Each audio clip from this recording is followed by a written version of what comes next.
How you doing today? Just getting ready to head out and do some fishing, so I thought I'd do a quick video on my booneDOX landing gear for my Pro Angler 14. So let's get to it, and I'll show you a couple of things I like about it, possible things that people don't like about it. I can't find any negatives for myself. I do like it. So let's check it out. Okay, so here's a landing gear I have right here. Fits really nice on the back. Keeps it pretty much out of the way. Keeps it out of your well here. Keeps it right on this top bar where it really is totally out of the way. Really solid construction. These things are solid aluminum, stainless steel for the arms. They're non-pneumatic tires, so you don't have to worry about flats. And they give you all the hardware you need to install it. On the PA14, you do have to buy an extender kit.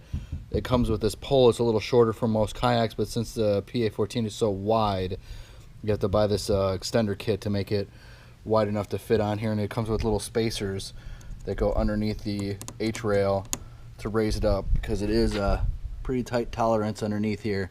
So that just that little bit will get it right up underneath there. The only thing is right inside of here you have to put in these stainless steel, they're threaded blocks. There's threads inside of here. They go right underneath here, so you just drill holes down inside, and then you get to this inside of here. You have to go all the way from the back through the back hatch. So it's a long reach going from there to there. And there's also foam down inside of here.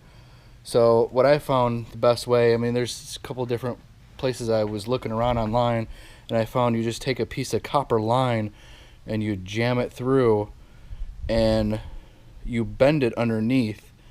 So you just take and you drill your hole inside of here and you push the copper line back towards your rear hatch, and then you hook this on in the rear hatch and then just pull it through, hold it up tight, get one screw started, and once you get the one screw started on one side, it pulls up snug, and then you just line up the other one. If not, you just take a nail or a screw or something to try to line it up straight and put that right inside. It was super easy to do.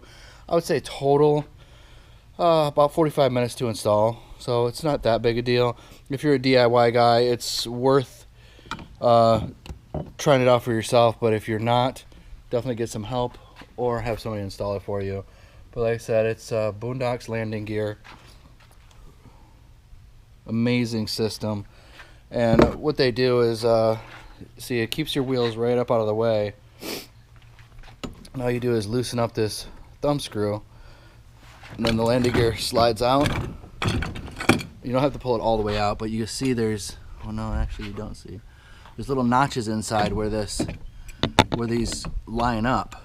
So you just put that right inside the notch, push it all the way in, and tighten it down. And once it's tightened down, you just go to the other side and do the same thing. But what I like, instead of having the Hobie wheels, is with the Hobie wheels, it goes inside of the scupper holes in the back. And a lot of times I have my live well in, so I'd have to take my live well out to stick it in the scupper holes, or you got to put it all the way up in the front ones. And to do it in either of the scupper holes, you have to tip the whole thing on the side. And when I have so much stuff inside of here, I'll have to unload all of this, or everything's dumping out of it, and I don't want to go through all that trouble. So it's so much easier having that one instead of using the actual Hobie for the scupper hole. I mean, they're good for what they're good for, but I mean, me personally, it's so much easier using these because they just slap right down and you're done. And what I like about it also, there's like I'll fish some boat ramps that have a lot of traffic, and when you have a lot of traffic in there, where you have to unload all your equipment out of there, you have to tip it over, put the wheels on, tip it back on right side up, load it back up, and then wheel yourself away. But with this, you just drop these right down in the water. You could actually load them, just spin around on the kayak, put them in while you're still floating out there in the water, and these will just push right down in the water. You could paddle yourself right up to the shore, jump right out, yank the whole kayak out with everything fully assembled on here. Then you don't even have to worry about taking anything off or holding anybody up. And I mean, when you got a bunch of boats going around you, it gets a little intimidating when people are trying to push you, because these people want to get in, they want to get out. So you're better off just getting these and snatching them right out and go. I did find these for a decent price on Austin Kayak. They send 15% off coupons all the time. It's actually the ack.com. It's a pretty good place. I mean, they sell a bunch of different places, but they always end up giving you 15% off coupons. Like when you purchase something, they'll give you another 15% off coupon. And what I like doing is, once I get a 15% off coupon, I try to find something that I need, and it's only off of one. It's not off your whole purchase. It's off of one thing. So I got 15% off the main body of it, and then this was just regular price, and it came out to way cheaper than I could find anywhere else. I mean, you can get it hook one. You can find coupons for 15% off, but this one, I know I always have the 15% off coupon, and it works on a majority of things, except for Hobie. It doesn't. You can't get a Hobie stuff on sale at all. But another thing I love about it is, I don't know if you see this rail right here. What I did is I took one of my monopods that has a hole in the bottom for a thread, and it accepts T-bolts, and this track accepts T-bolts. So what I do is just slide it right on there. You give it a twist, and then now I have my camera mount, and this camera mount goes way up, and I could if I want to get a lot higher vantage point above me, it goes way up above me, and I could go right over my shoulder when I'm cruising around, or when I get down for fishing, I could just have it straight over my shoulder. And I love having this one right here behind me, and it could hold many different things. I mean, these rails hold a whole bunch of different items. So I mean, that's my little general overview. If you have any other questions about the booneDOX landing gear, please let me know. Like I said, it's a really simple thing to put in. It's a really simple thing to use, and it balances out really nice with the kayak.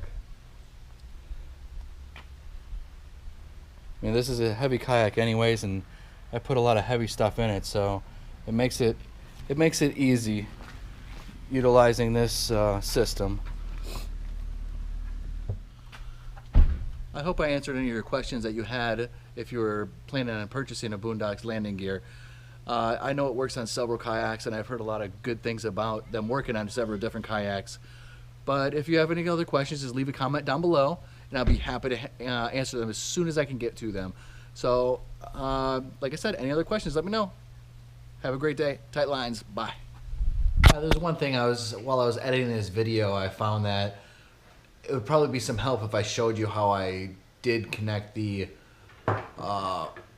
piece that goes underneath and inside the kayak through that piece of copper wire. So what I use is a piece of 12 bare copper wire. It's got to be a solid, not a stranded, because if you use a stranded, it's too flimsy.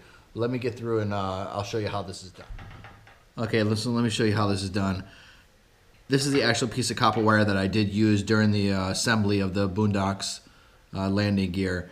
And what I did is I took this piece of copper wire, shoved it through the hole, and I pushed it all the way back through till I got to the compartment, opened it up, reached inside, and grabbed the wire, and then I stuck it through this piece here.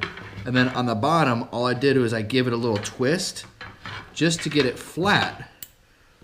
And then I drug it all the way back through the hole.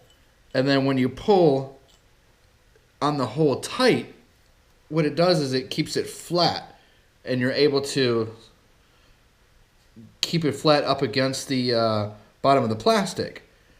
And then after I was done and I tightened up this on this side, is I just gave this a really hard yank, and with this number 12, if you yank hard enough, it just pulled right out of the hole. And then you were able to just, like I said, line it up with a screw or a bolt and get the hole lined up and put the other bolt inside. So if you have any other questions on how I did that, please let me know. But it was very simple. Like I said, it's you just feed the wire through and put it inside of here and just give it a little twist across the bottom.